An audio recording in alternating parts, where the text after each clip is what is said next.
भगवान को पेट में दर्द होने लगा और दर्द के मारे जब भगवान जोर जोर से कराने लगे तो उद्धव बाबा ने पूछा कि हे गोविंद, इसका कोई उपाय हो तो बताओ, कौन सी दवा काम करेगी। सो भगवान ने रुक्मिणी को बुलाया और रुक्मिणी को बुला करके कहने लगे कि हे रुक्मिणी, यदि चाहती हो कि मेरे प्राण बच जाएं, मेरे पेट का दर्द ठीक हो जाए, तो अपने चरणों को धो करके उन चरणों का जल मुझे पिला दो और मेरे पेट का दर्द ठीक हो जाएगा। रुक्मिणी ने जैसे सुना कि मेरे चरण को धो करके पिलाने से भगवान के पेट का दर्द ठीक होगा, तो रुक्मिणी भगवान से कहने लगी, हे गोविंद, कौन से सजा दे रहे हो हमको? अरे आखिर ये दर्द मेरे चरणों के धोने से कैसे ठीक होगा?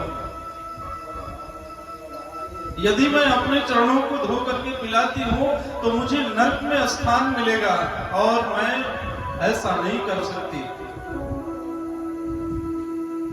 भगवान और जोर से दर्द में कराने लगे। उद्धव ने कहा कि महाराज, और कोई दवा हो तो बताइए, और कोई उपाय हो तो बताइए। भगवान ने कहा कि हाँ, एक और उपाय है। यदि कोई जाए बरसाना में और वहां से राधा रानी से कहे कि वो अपने चरणों को धो करके दे और उस जल को मैं पीऊं, तो उससे मेरे पेट का दर्द ठीक हो जाएगा। उद्धव जी रथ को लेकर के चले हैं और रथ पहुंचा है बरसाना में। जाकर के दरवाजा खटखटाने लगे। राधा रानी दौड़ती चली आई। आकर के पूछती, जब उद्धव को देखती हैं तो बोली, बाबा आज कौन सा समाचार लेकर के आए हो? मेरे भगवान कुशल से है ना? आज सुबह से न जाने क्यों मन बड़ा बेचैन हो रहा है।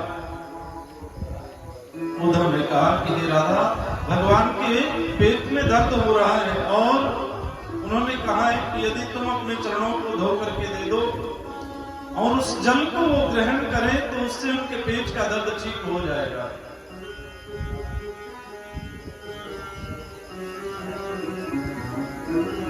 राधा रानी झट से दौड़ करके गई और जाकर के अपने चरणों को धो करके जल को लेके चली आई।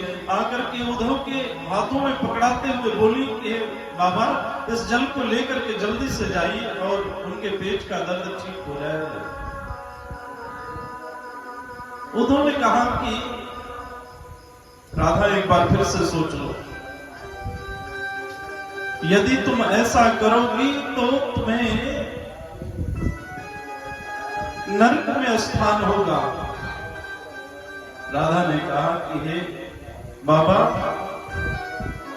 यदि मेरे चरणों को धो करके उस जल को पिलाने से गोविंद के पेट का दर्द ठीक हो जाए तो मुझे नरक भी स्वीकार है, लेकिन मेरे महाराज को कोई कष्ट हो ये मुझे स्वीकार नहीं है।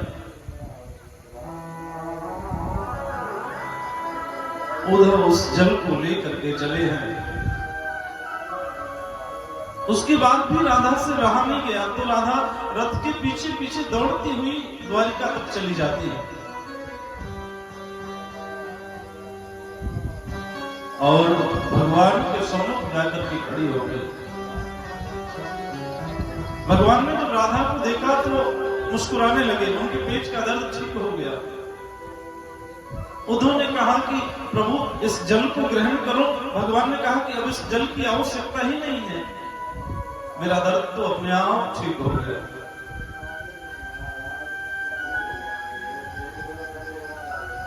सुबह से शाम हो गई। जब रात्रि होने की बेला आई तो राधा ने कहा कि गोविंद, अब मुझे इजाजत दे, मैं अपने घर को वापस जाना चाहती हूँ। भगवान ने कहा कि राधा, एक रात्रि द्वारिका में निवास करो, मेरी बहुत इच्छा है तो राधा ने कहा कि हे प्रभु, मैं द्वारिका में कैसे निवास करूं? यहाँ जब से आई हूं किसी ने मुझसे प्रेम से बात तक नहीं किया है।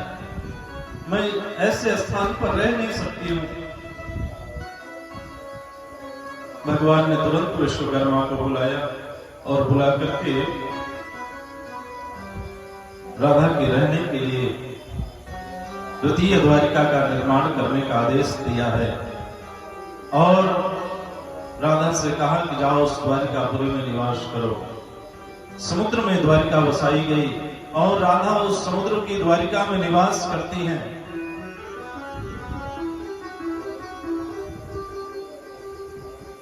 जब आधी रात